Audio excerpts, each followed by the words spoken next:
और यह संकल्प लेने का अवसर है कि उनके विचारधारा को हम सब मिलकर आगे बढ़ाएंगे। जब एक पुरुष से महापुरुष और मानव से महामानव हो जाता है, तब वह किसी विशेष समाज का नहीं रह जाता है, वह सिर्फ जरूरतमंदों का मसीहा हो जाता है। और बाबा साहब को इन्हीं लाइनों के साथ हम प्रणाम करते हैं। आपने कभी सोचा है कि बाबा साहब में ऐसी कौन सी बात थी कि आज भारतवर्ष में नहीं पूरे विश्व में करोड़ों लोग उनके अनुयायी हैं?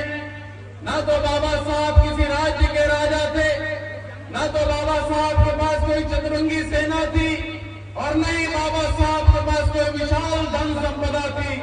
उसके बावजूद ऐसे बाबा साहब में कौन सी बात थी कि सारा विश्व उनके बताए हुए रास्ते पे चलता?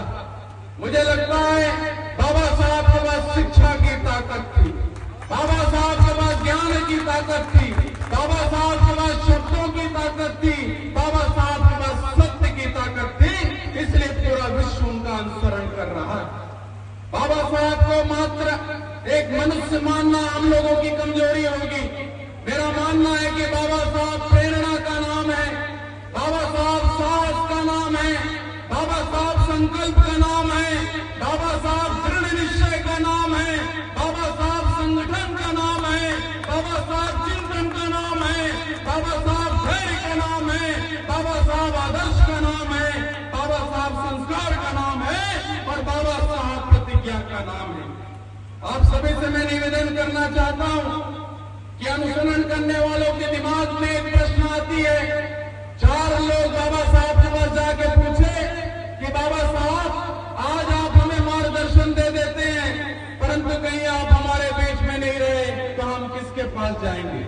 बाबा साहब ने कहा एक छोटा सा मंत्र दे रहा हूं, उस मंत्र को जीवन में उतारना कि जब भी कोई काम की शुरुआत करने जा रहे हो, सोचना कि समाज के अंतिम छोर के व्यक्ति के हित में वो काम है कि नहीं। यदि तुम्हारा दिल गवाही देता है कि समाज के अंतिम छोर के व्यक्ति के काम के लायक रास्ता है, उस काम की शुरुआत तुम करना।